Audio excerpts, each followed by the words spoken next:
Kevin Sperry commits to the Oklahoma Sooners.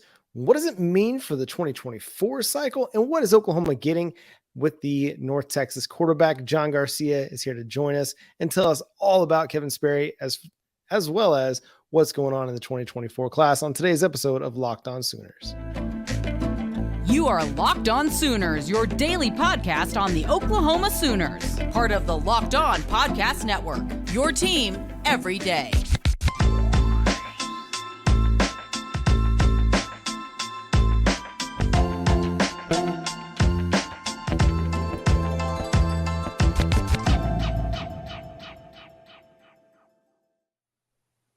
Locked On Sooners, we welcome in John Garcia Jr. with us, the resident recruiting expert here on the Locked On Network and beyond.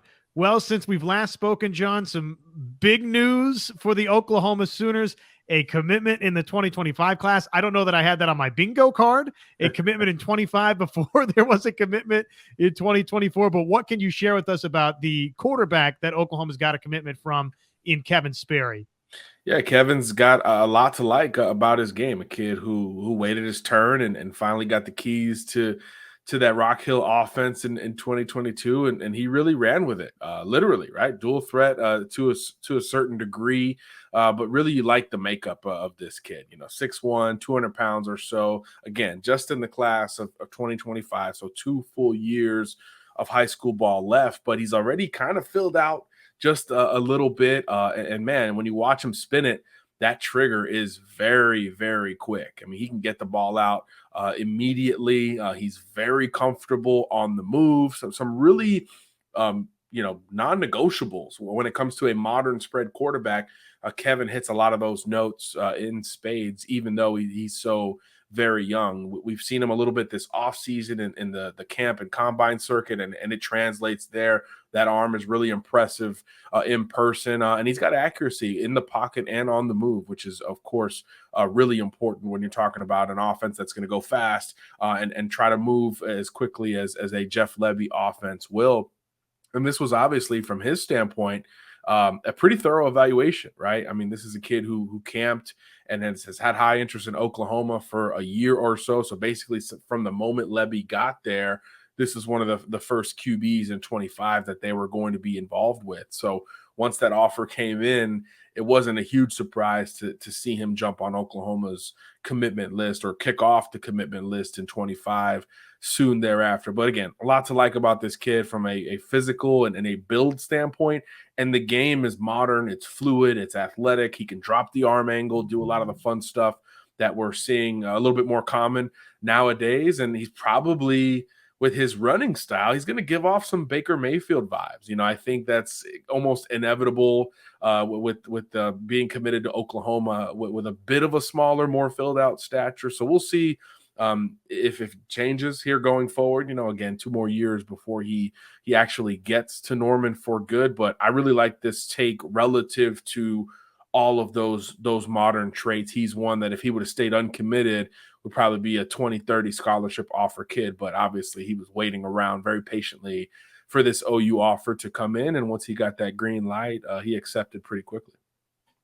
Well, everybody's probably looking for a dual quarterback, right? It's sort of like everybody's looking for that 300-pound defensive tackle. But when you flip on the tape, some of the things you talked about there, I'm right there with you, John. I think that's what kind of grabbed me about Kevin Sperry's tape, having not gotten to sit and watch him in person, just the off-platform throws, the ability to run. I mean, he is the definition of dual threat when you watch him on tape.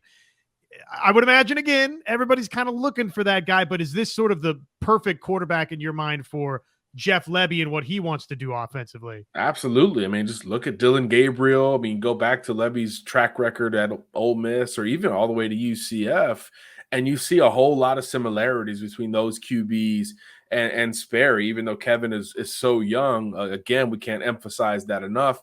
He's already kind of physically fitting that mold. But yeah, you've got to be – I think you have to be mobile. You don't have to necessarily present as a running threat in this day and age in every single offense, but you're starting to expect that more times than not. So even if you're not going to, design, quarterback powers or a ton of read option or RPO stuff. The ability to do it if you have to is a big advantage when you're talking about trying to scheme up a defense, I guess, for him in the SEC, right? For him totally in SEC country. So, yeah, you need a guy who can move. I mean, there's really no doubt about it. You can't. I mean, look at Stetson Bennett at Georgia.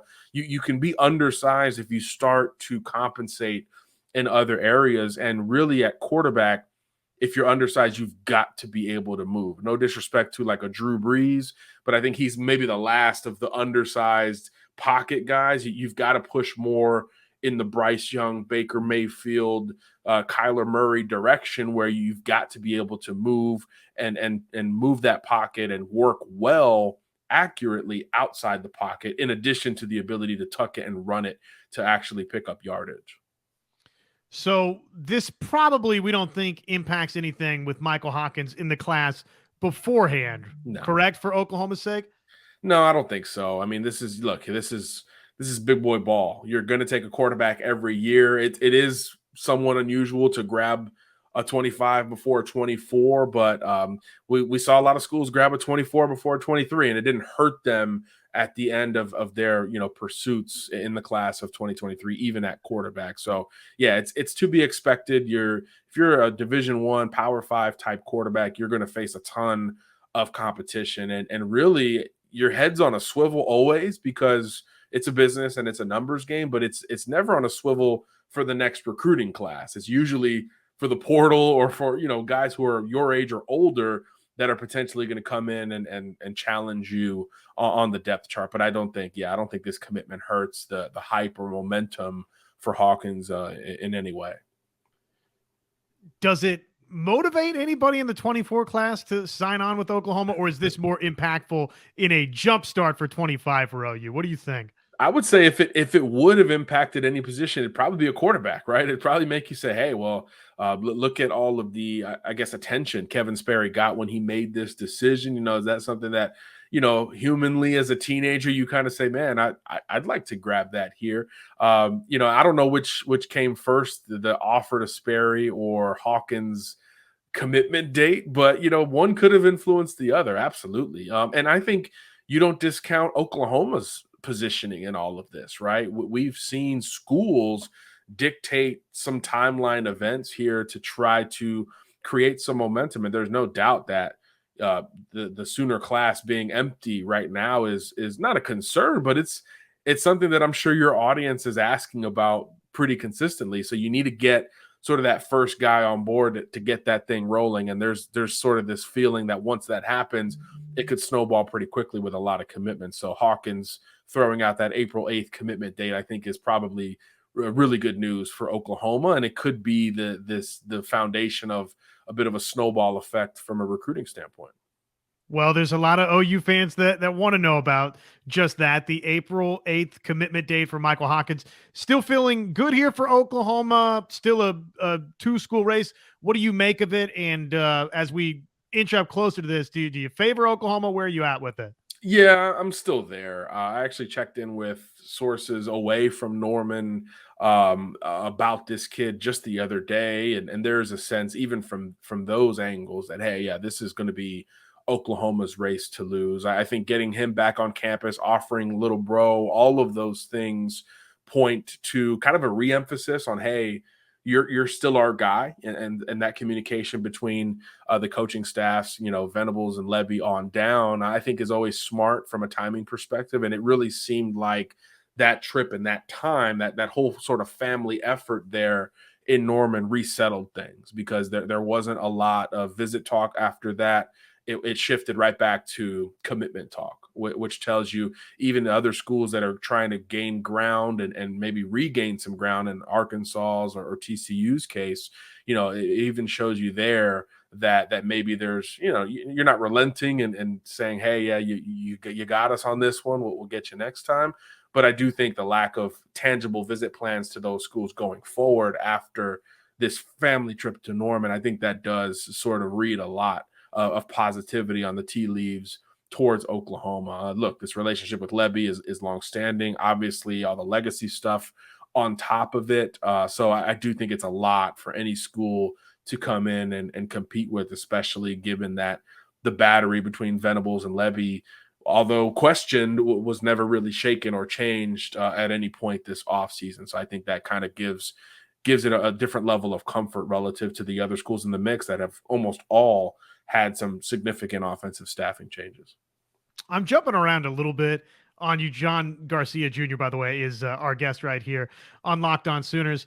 Kevin Sperry, he makes his decision. You talked about having come to a camp and he was sort of just waiting for the offer. Then lo and behold, he gets it. And it's not, I think, but maybe a week later that he commits to Oklahoma. And one of the items that publicly he talked about was sole mission at OU, which is something that Oklahoma fans are very familiar with, and Brent Venables and his staff has spent a lot of time building. Just big picture recruiting question for you here, John. We talk a lot about name, image, likeness, and folks are concerned in some circles about it. But I look at Kevin Sperry's recruitment where he mentioned sole mission, and sort of as soon as he gets that offer from Oklahoma, the fit clearly was so important to Kevin Sperry. Do we make at times a little bit too much of name, image, and likeness? And is Kevin Sperry a good illustration for fans that, yes, fit does still matter? Of course, whatever the newest thing is, we're going to probably overdo it, right? In this business. And NIL is still that. And it's still so fluid and murky, I think, that it creates this almost mystery around it that has folks, glued in on, hey, this is the most important thing in college sports. And it could become that one day. But yeah, in college football recruiting, there are plenty of elements that can compete or exceed the leverage that NIL could potentially create. And I think it's oftentimes it varies relative to the position. You're a quarterback. It's such a different deal, right? It is such a different business decision to make. And it's so much about fit and scheme. Sperry doesn't fit in what, Iowa did last year or what Michigan does. He doesn't fit in that at all. I don't know if he has those offers, but I would highly doubt it without looking. But man, conversely, in this Oklahoma offense with Levy in particular, he fits to such a strong level that it absolutely has to be the primary concern for any quarterback going through the process. So yeah, fit for certain positions weighs a lot more heavily. And obviously quarterback, where you're talking about most schools typically only bringing in one per year, that really has to be the most important thing. All that other stuff is still there though. It doesn't have to be so separate, but there's certainly, I think, a pecking order, a clear pecking order, and fit becomes way more impressive and important from Oklahoma's standpoint here with Sperry. So yeah, it's a good reminder that every kid is different, first of all, and secondly, yeah, different positions, different timelines are going to create a demand for different points of the process to be a little bit more emphasized. Well, Oklahoma fans might throw a fit if I didn't ask you about two of the top defensive line targets and where things are at. So what is the latest buzz that you're hearing with one David Stone and then one Williams Nwaneri? Kind of the same, right? Oklahoma's doing a really good job with each guy. Nwaneri keeps taking trips to Norman. I think this is 3 or 4 now under his belt. It could be the most frequented campus that he's been on, but just like David Stone, these kids are well-traveled and there are more plans to continue to push out and visit new schools or different schools on their lists. David Stone loved his time at A&M. He's going back up to Michigan State to see how the rest of that staff looks after Jordan departed its coaching staff. He'll be back in Norman again. And then with Nwaneri going to Colorado, USC, a lot of schools going to be on this kid's list as well. So Oklahoma's done a great job individually with both of these guys. And I think obviously for Stone, it's going to feel like a Michael Hawkins type of deal where that really is home for him, even if he's going to take an official to Wisconsin and he went to Florida last week, etc. Oklahoma is going to be that home angle always for him. And then the combination of Venables and Bates and these coaches on top of it is really going to be hard to beat. And a lot of coaches in college feel that for Stone, even though he's so well-traveled. So kind of the same, don't get detracted by him taking a billion visits to all these other schools. He's going to continue to do that all the way. And then with Williams, look, it's one where it's not going to be as hectic as Stone in terms of the amount of schools, but this does look like the time where he wants to explore more of those options. So I think if you get past this spring, early summer window, he's going to start to narrow things down and make official visits. And by all indication, another one of those will go to Oklahoma before all is said and done. So you really like the positioning for Nwaneri in particular, because he's not going to consider as many schools, and he'll start to narrow things, I think, personally, a little bit sooner than David Stone will. But Stone is always going to have – it feels like Oklahoma and Michigan State are going to be the two shoo-ins for him. They're always going to be there. It's just a matter of who's going to be team 3, team 4, team 5. You know, can A&M capitalize on that momentum? You know, he's at IMG. What about those in-state schools, Florida and Miami in particular? But between the three, can they start to make a run at this thing? You know,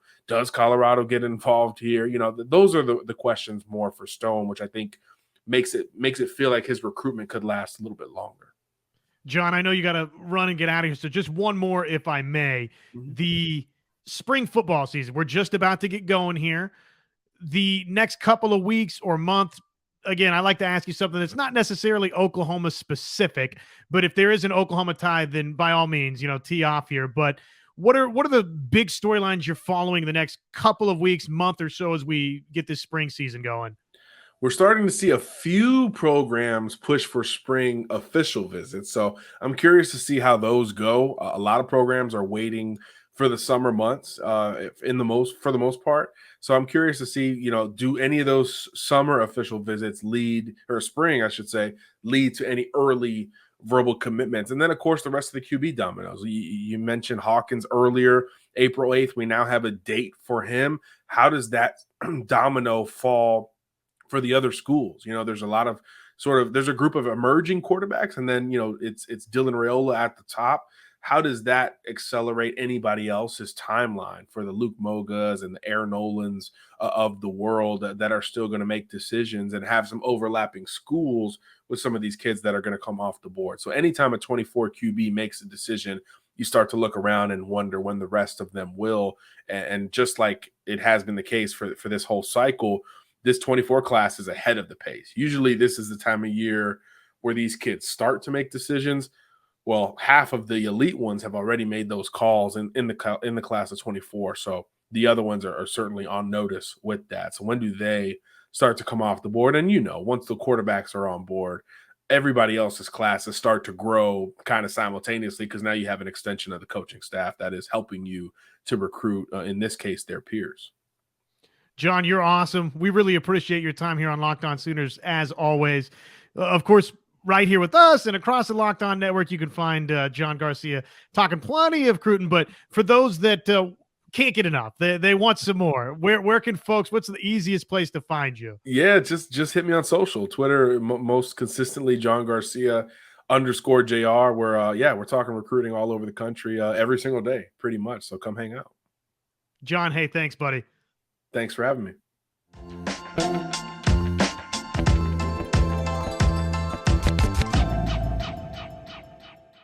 Thanks to John Garcia Jr. for joining us.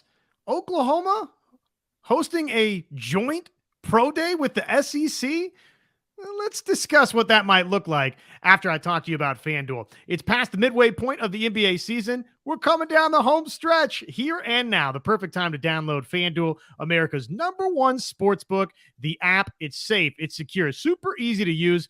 New customers, no sweat. First bet, that's up to $1,000. What does that mean? That's bonus bets back if your first bet doesn't win. You can bet on everything from money line to point scores to threes drained, you name it. Plus, FanDuel, they even let you combine those bets for a chance at a bigger payout with a same game parlay. So don't miss the chance. Get your no sweat first bet up to $1,000 in bonus bets when you go to FanDuel.com/locked on.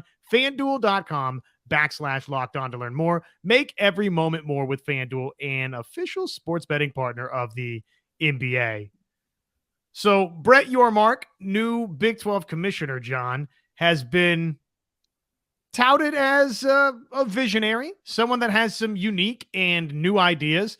And I'll give him credit. The idea that's getting floated around out there about a joint Big 12 Pro Day is definitely unique. We've not really seen that at the college level.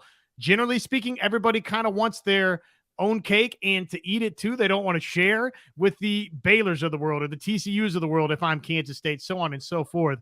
So I ask you this. Could something similar, would it be worthwhile? Is it advantageous? Is it better for Oklahoma that they don't have a situation like this? Could a world exist where the SEC does something similar and Oklahoma's Pro Day is alongside Texas's Pro Day is alongside Alabama's and Georgia's Pro Day? It's kind of interesting what Brett Yormark and the Big 12 is trying to dial up here. It is a very unique idea. And on the surface, when I first saw it, I thought, man, that's a great idea. And that would really, really bode well, I think, for the Big 12. And as we were talking kind of pre-show, I started to second guess that thought a little bit. Because you think about Oklahoma's Pro Day, you could think about Texas as well. Definitely Alabama, definitely Georgia. All 32 teams are going to have representation at those Pro Days. That's just kind of a fact of life. When Oklahoma hosts a Pro Day,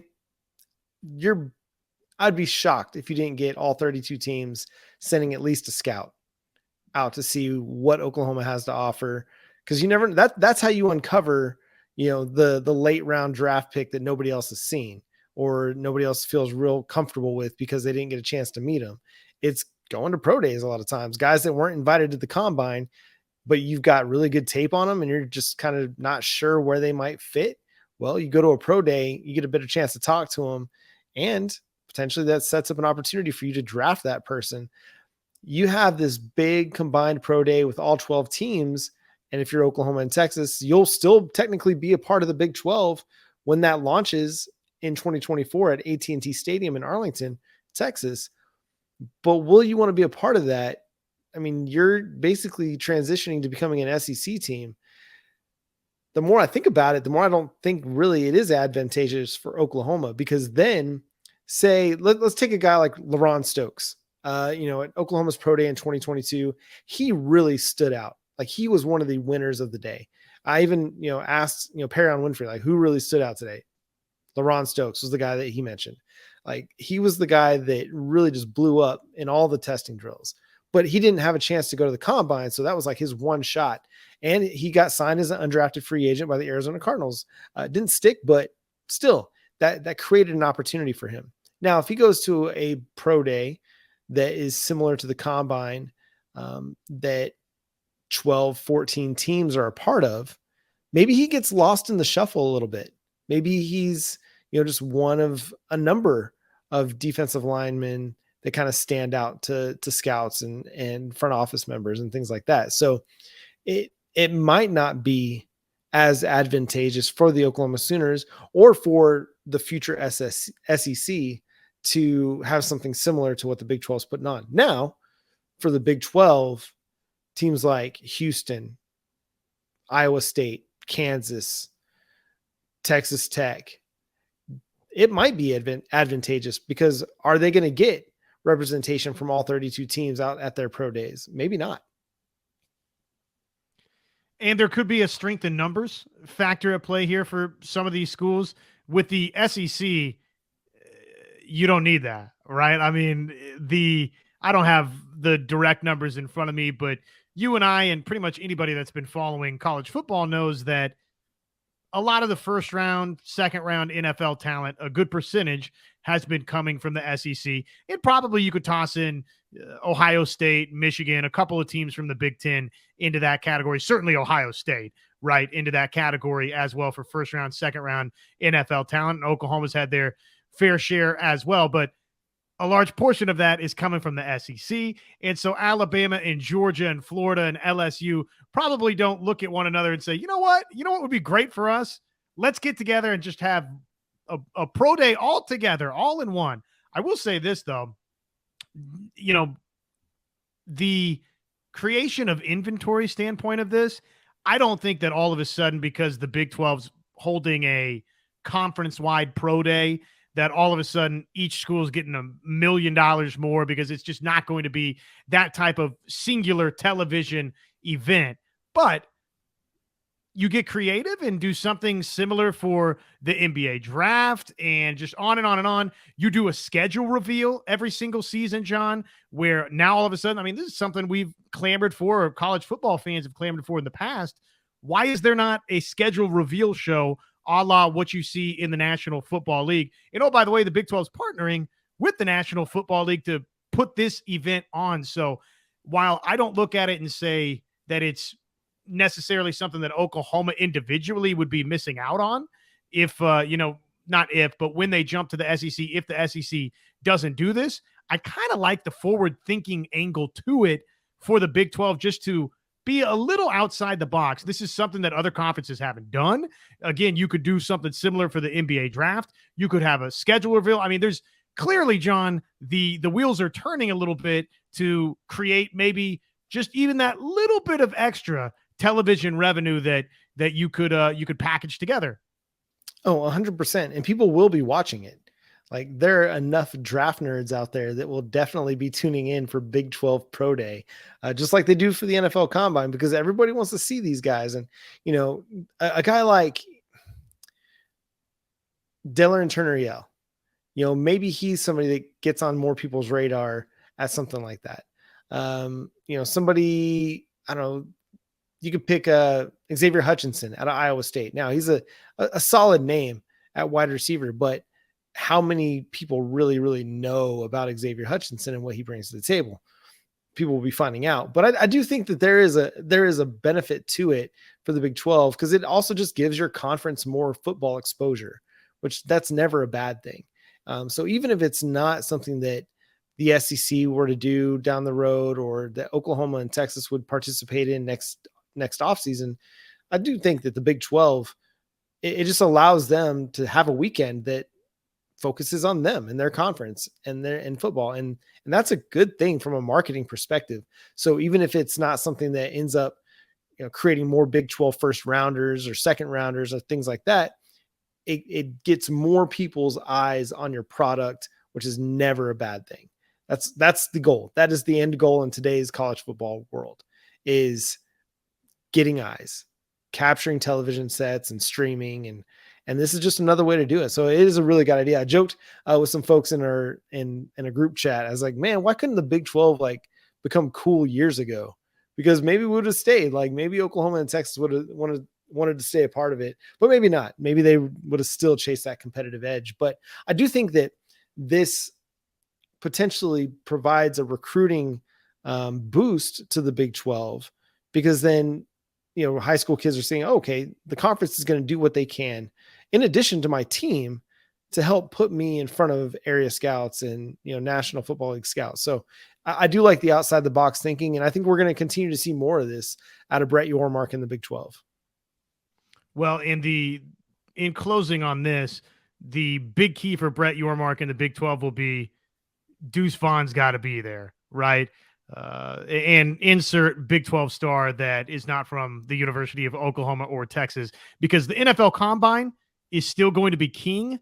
But John, if you can turn this into an event that your biggest stars aren't opting out of in lieu of the NFL Combine, or they're just outright choosing it over the NFL Combine, that's how something like this is successful. And that's how you get the collective exposure and you raise the brand a little bit. It's interesting. Again, I don't think Oklahoma needs something like this. The SEC is so talent rich and talent laden that it will stand on its own legs. But if they entertain the idea of doing something like it, I don't think I'd be against it either, because I do think it's a unique made for television type event that does create some, before we start chanting SEC here or anything like that, it creates a little bit of conference pride, right? Like, look at these talented athletes that are in our conference. So it's unique. I like it. Yeah. And again, it creates just opportunity for people to see the product, see the players get an opportunity to kind of put their skills on display for NFL front office scouts. And again, just the outside the box thinking. It's something that's new. And as we saw with the NFL Combine just this, a couple weeks ago, people are going to tune in. It just is going to be what it is. People love the draft. They love draft season. it's the second season for the NFL. And so it'll be a big part of that. But that's going to do it for today's episode of Locked On Sooners. Thanks so much to John Garcia for joining the show to break down all the 2024, 2025 nuggets happening around Oklahoma Sooners recruiting. And until next time, he's Josh Helmer. I'm John Williams. You can follow the show on Twitter at Locked On Sooners. But we'll talk to you then. Boomer Sooner.